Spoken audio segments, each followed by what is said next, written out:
Audio clip number 24، اس میں آپ قرآن پاک کی سورہ بقرہ کی آیت نمبر 67 سے لے کر 70 تک آیتیں، اس کی تلاوت، ترجمہ اور تفسیر صراط الجنان سنیں گے۔ بسم اللہ الرحمن الرحیم۔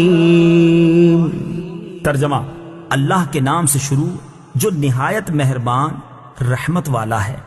وَإِذْ قَالَ مُوسَى لِقَوْمِهِ إِنَّ اللَّهَ يَأْمُرُكُمْ أَن تَذْبَحُوا بَقَرَةً قَالُوا أَتَتَّخِذُنَا هُزُوًا قَالَ أَعُوذُ بِاللَّهِ أَنْ أَكُونَ مِنَ الْجَاهِلِينَ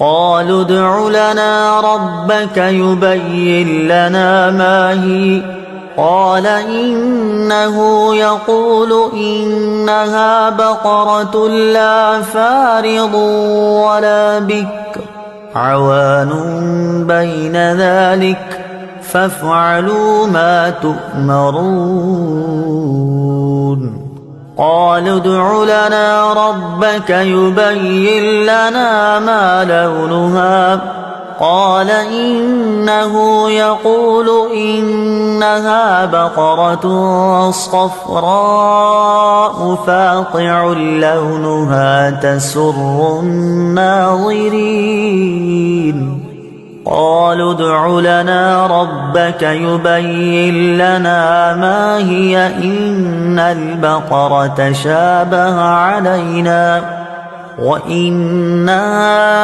إن شاء الله لمهتدون۔ ترجمہ: اور یاد کرو جب موسیٰ نے اپنی قوم سے فرمایا بے شک اللہ تمہیں حکم دیتا ہے کہ ایک گائے ذبح کرو، تو انہوں نے کہا کہ کیا آپ ہمارے ساتھ مذاق کرتے ہیں؟ موسیٰ نے فرمایا میں اللہ کی پناہ مانگتا ہوں کہ میں جاہلوں میں سے ہو جاؤں۔ انہوں نے کہا کہ آپ اپنے رب سے دعا کیجئے کہ وہ ہمیں بتا دے کہ وہ گائے کیسی ہے۔ فرمایا اللہ فرماتا ہے کہ وہ ایک ایسی گائے ہے جو نہ تو بوڑھی ہے اور نہ بالکل کم عمر، بلکہ ان دونوں کے درمیان ہو، تو وہ کرو جس کا تمہیں حکم دیا جا رہا ہے۔ انہوں نے کہا آپ اپنے رب سے دعا کیجئے کہ وہ ہمیں بتا دے اس گائے کا رنگ کیا ہے۔ فرمایا کہ اللہ فرماتا ہے کہ وہ پیلے رنگ کی گائے ہے جس کا رنگ بہت گہرا ہے، وہ گائے دیکھنے والوں کو خوشی دیتی ہے۔ انہوں نے کہا آپ اپنے رب سے دعا کیجئے کہ ہمارے لیے واضح طور پر بیان کر دے کہ وہ گائے کیسی ہے، کیونکہ بے شک گائے ہم پر مشتبہ ہو گئی ہے، اور اگر اللہ چاہے گا تو یقیناً ہم راہ پا لیں گے۔ وَإِذْ قَالَ مُوسَى، اور جب موسیٰ نے فرمایا، تفسیر صراط الجنان میں ہے۔ ان آیات میں یہودیوں کو جو واقعہ یاد دلایا جا رہا ہے اس کا خلاصہ یہ ہے کہ بنی اسرائیل میں ایک مالدار شخص عامیل کو اس کے عزیز نے خفیہ طور پر قتل کر کے دوسرے محلے میں ڈال دیا تاکہ اس کی میراث بھی لے اور خون بہا بھی، اور پھر دعویٰ کر دیا کہ مجھے خون بہا دلوایا جائے۔ قاتل کا پتہ نہ چلتا تھا۔ وہاں کے لوگوں نے حضرت موسیٰ علیہ السلام سے درخواست کی کہ آپ دعا فرمائیں کہ اللہ تعالی حقیقت حال ظاہر فرمائے۔ اس پر حکم ہوا کہ ایک گائے ذبح کر کے اس کا کوئی حصہ مقتول کو مارے، وہ زندہ ہو کر قاتل کے بارے میں بتا دے گا۔ لوگوں نے حیرانی سے کہا کہ آپ علیہ السلام ہم سے مذاق کر رہے ہیں، کیونکہ مقتول کا حال معلوم ہونے اور گائے کے ذبح کرنے میں کوئی مناسبت معلوم نہیں ہوتی۔ اس پر حضرت موسیٰ علیہ السلام نے جواب دیا میں اس بات سے اللہ تعالیٰ کی پناہ مانگتا ہوں کہ میں مذاق کر کے جاہلوں میں سے ہو جاؤں۔ جب بنی اسرائیل نے سمجھ لیا کہ گائے کا ذبح کرنا مذاق نہیں بلکہ باقاعدہ حکم ہے، تو انہوں نے حضرت موسیٰ علیہ السلام سے اس کے اوصاف دریافت کیے، اور بار بار سوال کر کے وہ لوگ قیدیں بڑھاتے گئے، اور بالآخر یہ حکم ہوا کہ ایسی گائے ذبح کرو جو نہ بوڑھی ہو اور نہ بہت کم عمر بلکہ درمیانی عمر کی ہو، بدن پر کوئی داغ نہ ہو، ایک ہی رنگ کی ہو، رنگ آنکھوں کو بھانے والا ہو، اس گائے نے کبھی کھیتی باڑی کی ہو نہ کبھی کھیتی کو پانی دیا ہو۔ آخری سوال میں انہوں نے کہا کہ اب ہم انشاءاللہ عز و جل راہ پا لیں گے۔ بہرحال جب سب کچھ طے ہو گیا تو ان کی تسلی ہو گئی، پھر انہوں نے گائے کی تلاش شروع کر دی۔ ان کے اطراف میں ایسی صرف ایک گائے تھی۔ اس کا حال یہ تھا کہ بنی اسرائیل میں ایک صالح شخص تھے، ان کا ایک چھوٹا بچہ تھا، اور ان کے پاس ایک گائے کے بچے کے علاوہ اور کچھ نہ رہا تھا۔ انہوں نے اس کی گردن پر مہر لگا کر اللہ تعالیٰ کے نام پر چھوڑ دیا اور بارگاہ حق میں عرض کی، یا رب عز و جل، میں اس بچیا کو اس فرزند کے لیے تیرے پاس ودیعت رکھتا ہوں تاکہ جب یہ فرزند بڑا ہو تو یہ اس کے کام آئے۔ اس نیک شخص کا تو انتقال ہو گیا، لیکن وہ بچیا جنگل میں اللہ تعالیٰ کی حفاظت میں پرورش پاتی رہی۔ یہ لڑکا جب بڑا ہوا تو صالح و متقی بنا اور ماں کا فرما بردار تھا۔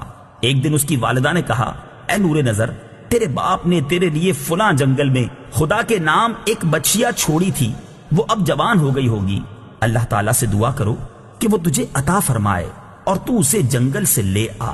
لڑکا جنگل میں گیا اور اس نے گائے کو جنگل میں دیکھا اور والدہ کی بتائی ہوئی علامتیں اس میں پائیں اور اس کو اللہ تعالیٰ کی قسم دے کر بلایا تو وہ حاضر ہو گئی۔ وہ جوان اس گائے کو والدہ کی خدمت میں لایا۔ والدہ نے بازار میں لے جا کر 3 دینار پر فروخت کرنے کا حکم دیا اور یہ شرط کی کہ سودا ہونے پر پھر اس کی اجازت حاصل کی جائے۔ اس زمانے میں گائے کی قیمت ان اطراف میں 3 دینار ہی تھی۔ جوان جب اس گائے کو بازار میں لایا تو ایک فرشتہ خریدار کی صورت میں آیا اور اس نے گائے کی قیمت 6 دینار لگا دی، مگر یہ شرط رکھی کہ جوان اپنی والدہ سے اجازت نہیں لے گا۔ جوان نے یہ منظور نہ کیا اور والدہ سے تمام قصہ کہا۔ اس کی والدہ نے 6 دینار قیمت منظور کرنے کی تو اجازت دی، مگر بیچنے میں پھر دوبارہ اپنی مرضی دریافت کرنے کی شرط لگا دی۔ جوان پھر بازار میں آیا۔ اس مرتبہ فرشتے نے 12 دینار قیمت لگائی اور کہا کہ والدہ کی اجازت پر موقوف نہ رکھو۔ جوان نے نہ مانا اور والدہ کو اطلاع دی۔ وہ صاحب فراست عورت سمجھ گئی کہ یہ خریدار نہیں کوئی فرشتہ ہے جو آزمائش کے لیے آتا ہے۔ بیٹے سے کہا کہ اب کی مرتبہ اس خریدار سے کہنا کہ آپ ہمیں اس گائے کے فروخت کرنے کا حکم دیتے ہیں یا نہیں۔ لڑکے نے یہی کہا تو فرشتے نے جواب دیا کہ ابھی اس کو روکے رہو، جب بنی اسرائیل خریدنے آئیں تو اس کی قیمت یہ مقرر کرنا کہ اس کی کھال میں سونا بھر دیا جائے۔ جوان گائے کو گھر لایا اور جب بنی اسرائیل جستجو کرتے ہوئے اس کے مکان پر پہنچے تو یہی قیمت طے کی اور حضرت موسیٰ علیہ السلام کی ضمانت پر وہ گائے بنی اسرائیل کے سپرد کی۔